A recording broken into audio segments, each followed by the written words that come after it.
Praise the கர்த்தருக்கு ஸ்தோத்திரம். தேவனுக்கு மகிமையுண்டாவதாக. தேவனுடைய பிள்ளைகளே, தேவனுடைய வார்த்தை வெளிப்பட நேரத்தில் தேவனுடைய வார்த்தையிலிருந்து நம்ம அநேக காரியங்கள் கற்றுக்கொள்ள போகிறோம். இந்த நாளில் கூட தேவனுடைய பிள்ளைகளாக இருக்கிற நாம் பரிசுத்தமாக இருப்பதற்கு முயற்சி செய்ய வேண்டும். பரிசுத்தத்தை குறித்து வேதம் அழகாய் நம்ம கற்றுக்கொடுது. ஒரு கிறிஸ்தவனுக்கு தேவை பரிசுத்தம். மற்றவர்கள் பாருங்கள், அவங்க எப்படி இருப்பாங்கன்னு தெரியாது. ஆலயத்துக்கு போகிறேன், நான் ஆண்டவருடைய பிள்ளை என்று சொன்னால் நீங்கள் பரிசுத்தமாக இருக்க வேண்டும். பரிசுத்தமாக இருப்பதுக்கு நீங்கள் முயற்சி செய்ய வேண்டும். பரிசுத்தமாக இருக்க முடியலங்க அப்படின்னு சொல்வதற்காக கர்த்தர் நம்மளை அழைக்கலை. எத்தனையோ பேர் இருக்கும்போது இந்த பிள்ளை பரிசுத்தமாக இருப்பான், இந்த மக பரிசுத்தமாக இருப்பாங்கன்னா கர்த்தர் உன்னை தேர்ந்தெடுத்து இன்றைக்கு என்ன பண்ணுறது எடுத்து கொடுத்துருக்கார். இன்றைக்கு எடுக்கப்பட்ட நீ, ஆலயத்துக்குள்ளே வந்து சேர்க்கப்பட்ட நீ, ஞானஸ்நானம் எடுத்து சுத்தமாக்கப்பட்ட நீ பரிசுத்தமாய் வாழ்வதற்கு முயற்சி செய்ய வேண்டும். அந்த பரிசுத்தத்தை குறித்து வேதம் அழகாய் சொல்லுது. நீங்கள் நடக்கையில் என்ன பண்ணுமா? பரிசுத்தமாக இருக்கணும். நீங்கள் நடக்கையில் பரிசுத்தமாக இருக்கும். இப்போ இந்த நடக்கை ரொம்ப முக்கியம். இந்த நடக்கை என்பது ஏதோ ஒரு விஷயம், நடக்கை எல்லாவற்றிலும் பரிசுத்தமாக இருக்கணும்னு சொல்லிட்டு 1 பேதுரு சொல்கிறார். அப்படியாப்பட்ட வார்த்தைகளை நீங்கள் பிடித்து கொண்டு நான் பரிசுத்தமாக இருப்பதற்கு வேதம் இப்படி சொல்லியிருக்கிறதுனால நான் பரிசுத்தமாக இருக்க போகிறேன், நான் பரிசுத்தமாக வாழ போகிறேன், பரிசுத்தமாக நடக்க போகிறேன். இந்த பரிசுத்தத்தை நீங்கள் விரும்ப வேண்டும். ஒன்றும் இல்லைங்க, ஒரு பையன் பாருங்கள், யாருன்னே தெரியாது, இந்த பொண்ணு பாருங்கள் விரும்பமானால் ஒரு நாள் பார்க்கும், 2 நாள் பார்க்கும், 3 நாள் பார்க்கும், 4 நாள் பார்க்கும், அதே நினைப்போடு இருக்கும், திரும்ப பார்க்கும், எப்போ வரப்போ எட்டி பார்க்கும். இப்போ இந்த விரும்பும்போது அந்த யாரோ தெரியாத ஒரு பையன் இந்த பொண்ணோடு கூட பேசுறதுக்கு பழகுறதுக்கு, அப்போ விரும்புகிற ஒரு காரியங்கள் வந்து பாருங்கள் அவங்களுக்கு அது நடக்க ஆரம்பிக்கிறது. இதே போல தான் தேவனுடைய பிள்ளைகளாக இருக்க நாம் இந்த பரிசுத்தம் என்ற ஒரு காரியத்தை விரும்பக்கூடியவர்களாய் மாற வேண்டும். பரிசுத்தத்தை விரும்புகிற ஒரு மனிதனாய் மாற வேண்டும். எப்பொழுதும் இந்த பரிசுத்தத்தை குறித்த எண்ணம் உள்ளவளாய் மாற வேண்டும். இந்த பரிசுத்தத்தை குறித்த சிந்தை உள்ளவனாய் மாற வேண்டும். இந்த பரிசுத்தம் பரிசுத்தம் பரிசுத்தன்ற காரியங்களை நீங்கள் யோசிப்பீங்கன்னா அதே போல் நீங்கள் மாறுவதற்கு தேவன் உங்களுக்கு உதவி செய்வார். தேவனுடைய உதவி உங்களுக்கு கிடைக்கும். தேவ உதவினால் நீங்கள் ஆசீர்வாதமாக இருக்க தேவன் உங்களை வழிநடத்த வல்லவராக இருக்கார். இன்றைக்கி அப்படிப்பட்ட பரிசுத்தத்துக்குள்ளே வருவதற்கு நம்ம என்ன பண்ணுறதில்ல, பிரயாசப்படுவதில்லை.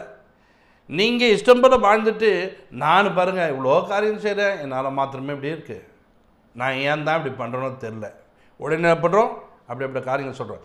இல்லை, நீங்கள் பரிசுத்தத்தை விரும்ப வேண்டும், பரிசுத்தத்தை நாட வேண்டும். பரிசுத்தத்தை கேட்ட சிந்தனை உள்ளவராக நீங்கள் மாறும்போது தான் அந்த பரிசுத்தம் உங்கள் இடத்துல வரும். அல்லேலூயா. மத்தேயு புத்தகத்தில் பாருங்கள் 5:8 வாசிக்கும் போது பாருங்கள், இருதயத்தில் சுத்தமுள்ளவர்கள் பாக்கியவான்கள், அவர்கள் தேவனை தரிசிப்பார்கள். அல்லேலூயா. இதயத்தில் சுத்தமுள்ளவர்கள் பாக்கியவான்கள், அவர்கள் தேவனை தரிசிப்பார்கள். அப்போது அவருடைய சிந்தனை எப்படியாப்பட்டதாக இருக்கும் பாருங்கள், அவருடைய எண்ணம் எப்படியாப்பட்டதாக இருக்கும் பாருங்கள். பரிசுத்தம் பரிசுத்தம் பரிசுத்தம். இந்த இதயத்துக்குள்ளே நீங்கள் சுத்தமுள்ளவர்களாய் மாற வேண்டும். இந்த பரிசுத்த எண்ணம் உள்ளவர்களாய் நீங்கள் மாற மாற மாற இந்த இதயம் சுத்தமுள்ளதாய் மாறும். இந்த இதயம் சுத்தமுள்ளதாய் மாறும்போது நீங்கள் தேவனை தரிசிக்கக்கூடிய ஒரு மனிதனாய் மாற முடியும், தேவனை பார்க்கக்கூடிய மனிதனாய் மாற முடியும், தேவனோடு கூட உறவாடக்கூடிய மனிதனாய் மாற முடியும்.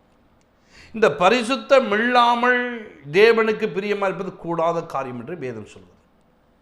இன்றைக்கி நிறைய பேருடைய வாழ்க்கையில் பாருங்கள், அந்த பரிசுத்தம் இல்லாமல் தேவனோடு பேசியிருக்கியா, தேவ சத்தம் கேட்டிருக்கேனா, இல்லவே இல்லைன்னு. எத்தனை வருடம், ரொம்ப வருஷமாக இருக்கிறீங்க. ஒரு அம்மா ஆலயத்துக்குள்ளே வந்து சொல்லுது, ஐயா நான் முன்னாடி ஒரு ஆலயத்துக்கு போயிருந்தேயா, அந்த ஆலயத்தில் அந்த ரட்சிக்கப்பட்ட நாட்களில் ஆண்டவர் என் கூட பேசினாரியா, இன்றைக்கி பேசுறதே இல்லையா, அன்றைக்கி நீ பயந்துருப்ப, அன்றைக்கி நீ பரிசுத்தத்துக்குள்ளே நடந்திருப்ப, இன்றைக்கி எப்படி இருக்குன்னு கேட்டேன். அது போல் இல்லையா, அதனால தான் உங்களோட பேச மாட்டேன். இப்போ கூட நீ போயிட்டு ஆண்டவரே நான் உனக்கு பயந்து நடப்பேன்னு சொல்லிட்டு வாயில் சொல்லாமல் நீ செயலில் செய்து காமி, அவருக்கு பயப்படக்கூடிய விஷயங்கள்லாம் நீ கொண்டு வந்து காமி, கர்த்தர் உங்க கூட இடைப்படுறா இல்லையா. அந்த மாதிரி பாருங்கள், அதே போல் தேவனுக்கு பிரியமாக நடந்தார்கள். அவங்க சொல்கிறாங்க, ஆண்டவரே கூட பேசினாரியா, வீட்டுக்கு போகிறேன், சத்திய வார்த்தையோடு பேசுகிறார். இந்த இடத்துல நீங்கள் சொன்ன வார்த்தை நான் வீட்டுக்கு போகும்போதும் டிவியை போடுறேன், அந்த சத்திய வார்த்தை என் வாழ்க்கையை துணிக்கிறது.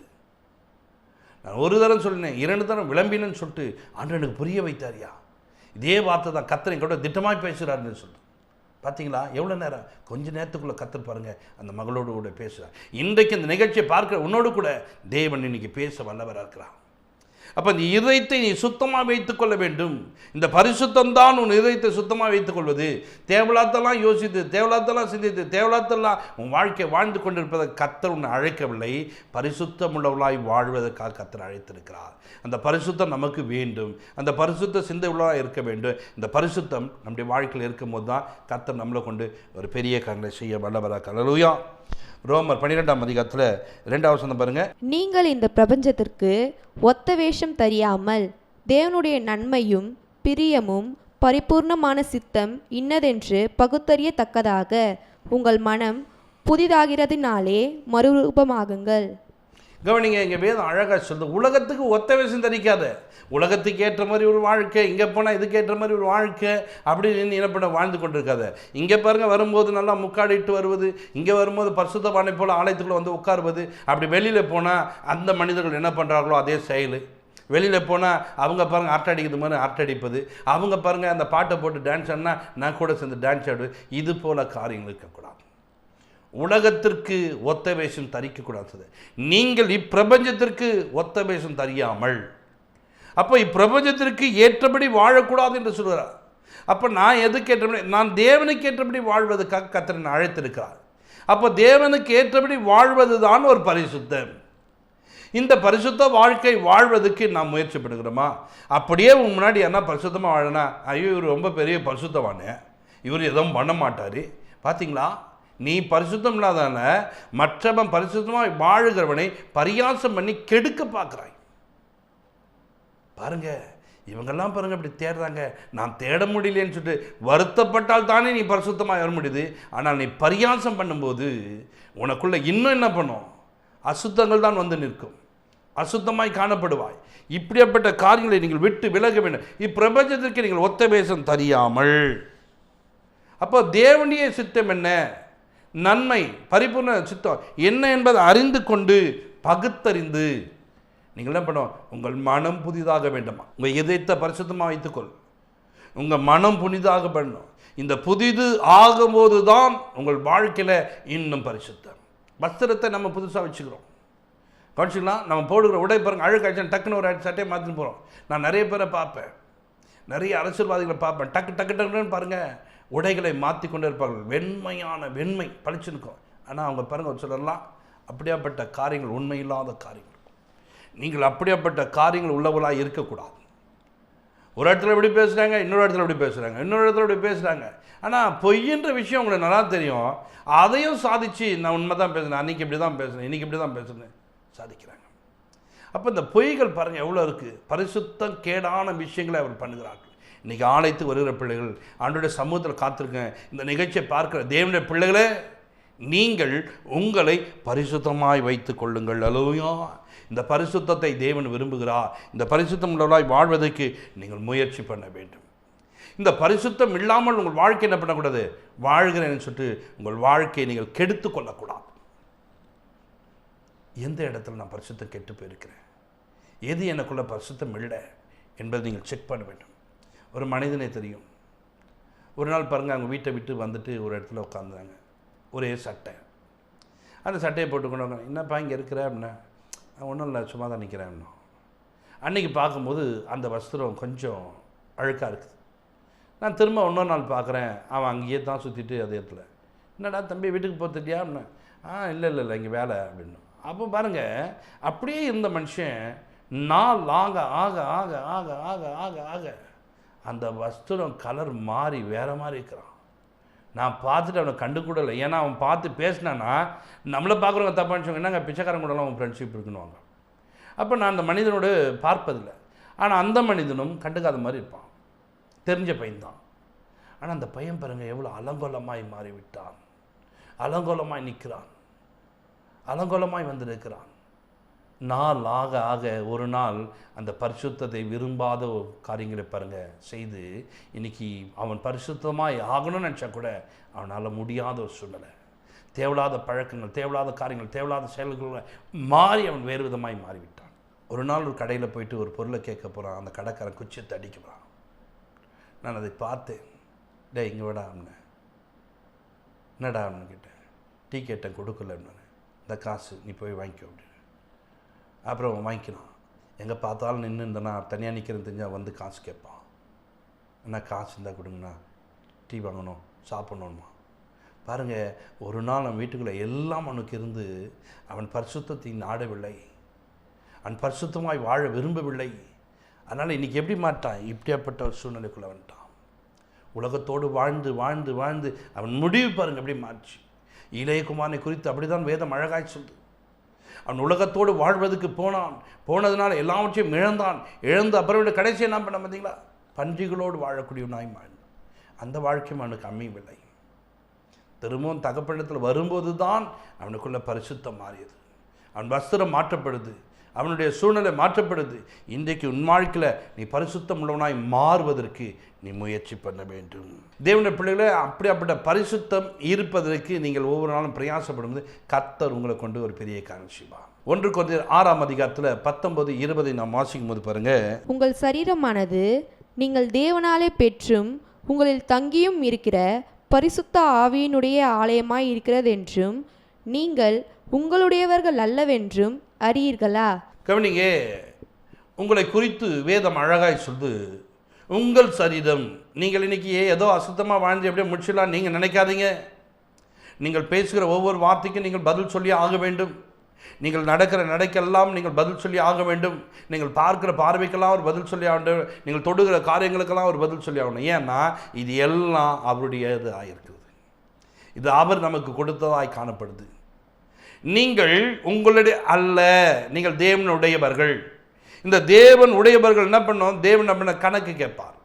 ஒரு மனிதன் ஒரு காரை வைத்திருந்தான். அந்த கார் பாருங்கள் வாடகை கட்டணுன்ட்டான். அந்த வாடகை காரை கொஞ்சத்துக்கு கொண்டாந்து தொடச்சின்னு இருக்கான். நான் கேட்டேன், என்னடா இப்படி சும்மா தொடச்சிட்டு இருக்கேன்னு கேட்டேன். இல்லை அது ஊராமட்டு காரு, அவங்க கேட்பாங்க, நாளைக்கு எதுனா ஒன்றா டக்கு நம்மளை கேட்பாங்க, அதனால் பல வச்சுக்கணும். ஓகே, அதில் ஏதோ ஒரு காரியங்கள் அந்த பீடிங் பிடிச்சிட்டோன்னா அதை கரெக்டாக செட் பண்ணி வைக்கிறான். அதை திரும்ப ஒட்ட பிரயாசப்படுறோம். ஏன்னா அது என்ன பண்ணுது? அந்த ஓனருடையது, அவர் என்னை கேட்பார்னு சொல்லிட்டு. அப்போது இந்த காருக்கு இவ்வளோ முக்கியத்துவம் கொடுத்தவன் தன் சரீரத்துக்கு அவ்வளோ முக்கியத்துவம் கொடுக்குறான்னா, நான் தேவன் உடையவனாச்சு, என் தேவன் என்னை கேட்பார், நான் தவறான பழக்கம் பண்ணக்கூடாது, நான் பரிசுத்த கேடான காரியங்களை நான் செய்யக்கூடாது, என்ன ஆண்டு கேட்பார், நான் தேவனுடைய ஆலயமாக இருக்கிறேனே. உங்கள் சரீரம் நீங்கள் தேவனுடைய ஆலயமாக இருக்கிறீங்க என்று வேதம் அழகாக சொல்லுது. நான் தேவனுக்குரியவன், நான் எனக்குரியவன் கிடையாது. அவர் என்னை பயன்படுத்து, இவர் என்னை பயன்படுத்து கிடையாது. என் தேவனுக்குரியவனாய் நான் மாற வேண்டும். அந்த பரிசுத்த சிந்தை உள்ளவர்களாய் மாற வேண்டும். உங்கள் அவைகளெல்லாம் பரிசுத்தமாக இருப்பதற்கு நீங்கள் பிரயாசப்பட வேண்டும். அப்படிப்பட்ட ஒரு பரிசுத்தமாய வருவதற்கு நீங்கள் ஒவ்வொரு நாளும் முயற்சி பண்ண வேண்டும். 2 தீமோத்தேயு 2:22 நீங்கள் வாசிக்கும் பாருங்க. அன்றியும் பாலியத்துக்குரிய இச்சைகளுக்கு நீ விலகியோடி சுத்த இருதயத்தோடே கர்த்தரை தொழுது கொள்ளுகிறவர்களுடனே நீதியையும் விசுவாசத்தையும் அன்பையும் சமாதானத்தையும் அடையும்படி நாடு. கவனியே, அன்றியும் பாலியத்துடைய இச்சைகளுக்கு நீ விலகி ஓடு என்று சொல்லுகிறார். அப்போ விலகி ஓட சொல்லி எதுக்கு சொல்லுகிறார் தெரியுமா? இச்சையான காரியங்கள், தேவையில்லாத பழக்க வழக்கங்களுக்கு நீ பரிசுத்தத்தை நாடக்கூடிய ஒரு மனிதன். இந்த பரிசுத்தத்தை நீ விரும்பக்கூடியவனாய் மாற வேண்டும். இந்த பரிசுத்தம் எனக்குள்ள வருவதற்காக நான் முயற்சி பண்ண வேண்டும். அப்போ அன்பை தேடு என்று சொல்லுகிறார், விசுவாசத்தை தேடு என்று சொல்கிறார். அப்போ தேவன் தேட சொன்னவைகளை நீ தேடுகிறாயா? எதை தேடிக்கொண்டிருக்கிறாய்? தேவையில்லாதெல்லாம் தேடிக்கொண்டிருக்கிறாய், தேவையில்லாதெல்லாம் நாடுகிறாய். முதலாவது தேவனுடைய ராஜ்யத்தையும் நீதியும் தேடு என்று சொன்னார். அவர் தேட சொன்னதை ஒரு மனிதன் தேடும்போது நீ எதிர்பார்க்கலாம் உன்கிட்ட வரும். நீ எதை விரும்புகிறாயோ அது உன் பக்கத்தில் வந்து நிற்கும். ஏன் என்று சொன்னால் அவர் தேட வேண்டியதை நீ தேடின உன் வாழ்க்கையில் தேவன் உனக்கு வேண்டியதை அவர் தர வல்லவராக்கார். உங்களுக்கு இன்னது தேவை என்று பரமபிதா என்ன பண்ண அறிந்து வைத்திருக்கிறாராம். யாருக்குரியதை? ஒரு மனிதன் பரிசுத்தமாய் வாழ்கிறவனுக்கு, பரிசுத்தமாய் வாழ்ந்த ஒரு மனிதனுக்கு அவனுக்கு வேண்டியதை கொடுப்பதற்கு கர்த்தர் என்ன பண்ணுறது? அவன் தேவைகளை அறிந்தவராக இருக்கிறார். இன்றைக்கு உனக்கு தேவைகளை தேவன் அறிந்து வைத்திருக்கும் போது அவருக்குரியவைகள் என்ன? பரிசுத்தம். அந்த பரிசுத்தத்தை நான் என்ன பண்ண காத்துக்கொள்ள வேண்டும். அந்த பரிசுத்தத்துக்கான காரியங்கள் என்ன பண்ணுவேன்? காத்து கொண்டு நடக்கும்போது தான் ஆண்டவர் நம்மளை ஆசீர்வதிக்க வல்லவராக இருக்கிறார். இந்த அன்பை நாடக்கூடியவளாய் மாற வேண்டும். அல்லேலூயா. இந்த அன்பை நான் நாடுறேனா? இந்த விசுவாசத்தை நாடுகிறேனா? அதை நாடுவதற்கு நான் பிரயாசப்பட வேண்டும். சமாதானத்தை, இன்னைக்கு சமாதானம் என்கிட்ட இருக்குதா? இல்லையே. இவைகளை நாடக்கூடியவனாய் மாறும்போது தான் நம்முடைய வாழ்க்கை தேவனுக்கு ஏற்றபடி வாழும். நம்முடைய வாழ்க்கையில் நாம் தேவனுக்கு உகந்தவளாய் காணப்பட முடியும். நம்முடைய வாழ்க்கையில் தேவன் விரும்புகிற ஒரு பாத்திரமாக இருக்கணும். இந்த பரிசுத்தம் உள்ளவர்களை தேவன் வேதத்தில் அதிகமாய் உயர்த்தியிருக்கிறார். இந்த பரிசுத்தம் உள்ளவர்களுக்காக தேவனை யுத்தம் பண்ணியிருக்கிறார். இந்த பரிசுத்தமாய் நீ வாழ்ந்து பாரு, உனக்கு விரோதமாக எழும்புகிற மனித கர்த்தர் நிர்மூலமாக்குவார், உனக்கு உதவி செய்வார். ஜெபிப்போம். பரலோக பிதாவே, உமக்கு நன்றி செலுத்துகிறோம். இப்போது எங்களை தாழ்த்தி அர்ப்பணிக்கிறோம். இந்த நாளிலே பரிசுத்தம் கெட்டவர்களாய் காணப்படாதபடிக்கு பரிசுத்தம் உள்ளவர்களாய் வாழ்வதற்கு தங்களை அர்ப்பணிக்க பிள்ளைகளை ஒப்புக் கொடுக்கிறோம். ஆண்டவரே, யாரெல்லாம் இந்த பரிசுத்தமாய் வாழ வேண்டும் என்று நினைக்கிறார்களோ தங்கள் ஜீவியங்களை மாற்றிக்கொண்டு தங்களுடைய காரியங்களை மாற்றிக்கொண்டு இன்றைக்கி தேவனுக்கு உகந்த ஒரு காரியங்களை செய்வதற்கு அர்ப்பணிக்கிறோம். நீரே வழிநடத்தும், பெரிய காரியம் செய்யுங்க. உடைய பிள்ளைகள் நாளுக்கு நாள் உடைய கிருபையில் வளர ஆண்டவரே, கிருபை தாரும், பலனை தாரும், ஆசீர்வதி, அற்புதமாய் கர்த்தர் நடத்தும், ஆளுகை செய்யும். உங்கள் நாமத்துக்கே மகிமை நாட்டும். எல்லாவற்றையும் தேவன் பொறுப்பெடுத்துக்கொள்ளும். இயேசு கிறிஸ்துவின் ஜெபத்திற்கு நல்ல பிதாவே, ஆமென். God bless you.